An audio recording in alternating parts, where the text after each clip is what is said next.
Assalamualaikum dek. Salam Banyak ayam ni. Ni ada orang order bang. Apa yang best ni dia? Dekat Pak Isha Chicken ni kita banyak menu best bang. Tapi menu utama kita berasaskan ayam lah. Abang dah makan belum bang? Belum dek. Boleh tak saya nak makan yang best-best kat sini dek? Boleh bang. Abang boleh masuk dulu. Abang duduk dulu. Nanti kita akan prepare yang best untuk abang.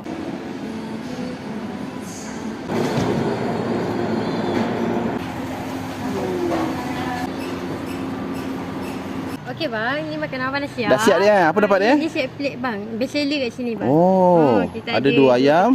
Kita ada one bun, kita ada white potato dengan coleslaw. Ada air sekali ya? Ada, dia set dengan air. Kita bagi air Fantasto Berry. Kalau macam ni apa ringgit ya?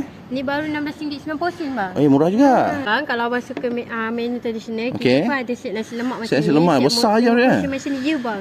Siap dengan ayam yang besar dan garing bang. Kita free dengan air sekali. Ada air free bang. Kalau abang tak nak makan yang berat-berat, santai-santai lepak ke, kita pun ada burger special kat sini bang. Ni burger dia. Burger ni boleh ala carte, boleh untuk set pun boleh bang. Menarik juga. Besar dia punya filet dia. Ni saya kata je bang, kita pun ada air menarik kat sini bang. Air apa ni dek? Ni kita bagi abang try air matcha latte. Latte dengan strawberry lychee soda mix. Ni soda gas ni soda gas. Dek, kedai kat mana dia? Kedai kita dekat Taman Merdeka Pemai bang. Berhampiran dengan kedai Eco Shop Taman Merdeka. Hari kita buka dari jam 12 tengah hari sampai 10 malam. Dek, semua makanan ni saya makan dek, masya-Allah sedapnya.